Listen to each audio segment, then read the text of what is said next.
यकीन से कहता हूँ कि अगर आप अपना वज़न करें और वज़न करने के बाद फिर जो मैं बताऊँगा वो चीज़ें इस्तेमाल करें और फिर 7 दिनों के बाद फिर अगले 7 दिनों के बाद इस तरीके से हर 7 दिन में आप जो है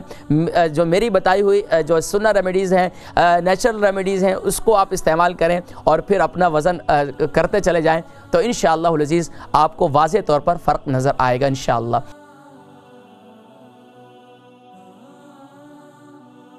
यकीन से कहता हूँ कि अगर आप अपना वज़न करें और वज़न करने के बाद फिर जो मैं बताऊँगा वो चीज़ें इस्तेमाल करें और फिर 7 दिनों के बाद फिर अगले 7 दिनों के बाद इस तरीके से हर 7 दिन में आप जो है जो मेरी बताई हुई जो सुन्ना रेमेडीज़ हैं, नेचुरल रेमेडीज़ हैं, उसको आप इस्तेमाल करें और फिर अपना वज़न करते चले जाएँ तो इंशाअल्लाह अज़ीज़ आपको वाज़े तौर पर फ़र्क नज़र आएगा इंशाअल्लाह। नाज़रीन किराम, पहली चीज़ अदरक का इस्तेमाल। मैंने पिछली दफ़ा भी बताया था कि अदरक का इस्तेमाल, जिंजर का इस्तेमाल, ये आपके लिए ख़ास तौर पर मैदे के लिए, आपके आसाब को तक़वियत देने के लिए, आपके जिगर के लिए, आपके आंतों के लिए ये इंतहाई मुफीद है और यहाँ तक कि आपके जिस्म में कैलोरीज़, कोलेस्ट्रॉल को बर्न करने के लिए ये बेहतरीन माशाअल्लाह अदरक का अल्लाह रब्बुल आलमीन ने इसमें बड़ा सुभान अल्लाह कुरान करीम में भी इसे जंजबीला कहा है। बहरहाल ये इसके बेशुमार इसके फ़वाइद हैं जिस पर गुफ्तगू की जा सकती है। तो ये नाज़रीन किराम, अब अदरक का इस्तेमाल कैसे करना है। अदरक का इस्तेमाल अगर सुबह के वक़्त आप जो है शहद के साथ इस्तेमाल करें पानी के अंदर तो वो भी अच्छा है, कावा बनाकर इसे इस्तेमाल करें, उस तरीके से भी मुफीद है। इसके साथ साथ मैंने 5 चीज़ें पिछले प्रोग्राम में बतलाई थी, वो क्या थी? नंबर 1 जिंजर, नंबर 2 ज़ीरा, नंबर 3 सौंफ, नंबर 4 मिंट और नंबर 5 जो है वो शहद। दोबारा नोट कर लीजिए, यानी कि अदरक,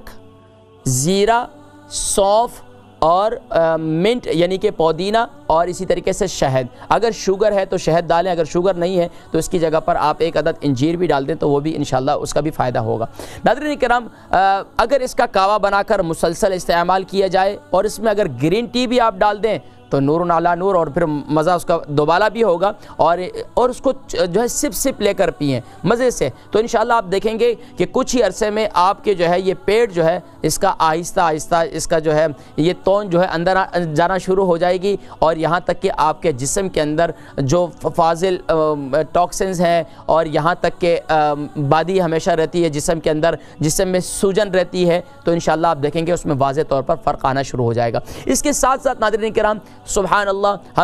हम सुभान अल्लाह अहले ईमान हैं। अहले ईमान सुभान अल्लाह, अल्लाह के प्यारे हबीब सल्लल्लाहु अलैहि वसल्लम के तोफ़ैल हमें जो है प्यारा तरीक़ा रोज़े का मिला। रोज़ा रखें, रोज़ा बेहतरीन डाइट है और रोज़े के अंदर ऐसा ना हो कि शाम को सुबह सहरी में और अफ्तारी में उसकी कसर पूरी कर लें, जैसे कि हम रमज़ान मुबारक में जो है उसकी कसर को हम पूरा कर लेते हैं। तो ऐसा नहीं करना है, बल्कि डाइट में ऐसा करना है कि सुबह बिल्कुल हल्की सी ग़िज़ा इस्तेमाल करें, शाम को भी हल्की सी ग़िज़ा, और अगर हफ्ते में 2 रोज़े आप रखें और फिर आप हर 7 दिन के अंदर मैं ज़्यादा कोई लंबी चौड़ी डाइट्स आपको नहीं बता रहा, ये आप करें। और इसके साथ तीसरा काम, आप एक्सरसाइज करें। एक्सरसाइज में कोई इतनी ज़्यादा मुश्किल एक्सरसाइज नहीं, बल्कि रोज़ाना आप आधे घंटे तेज़ कदमों से चलें। यानी एक होती है वॉक, एक होती है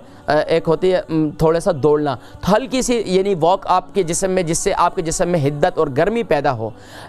इस तरीके से आप थोड़ी सी करें। और उसके बाद जो है ज़्यादा लंबी एक्सरसाइज नहीं, बल्कि हाथ ऊपर करें, सांस ऊपर खींचें और ऊपर से फिर आराम से अपने घुटनों को बेंड ना होने दें और अपने जो है पाँव के अंगूठे हैं उसको हाथ लगाने की कोशिश करें।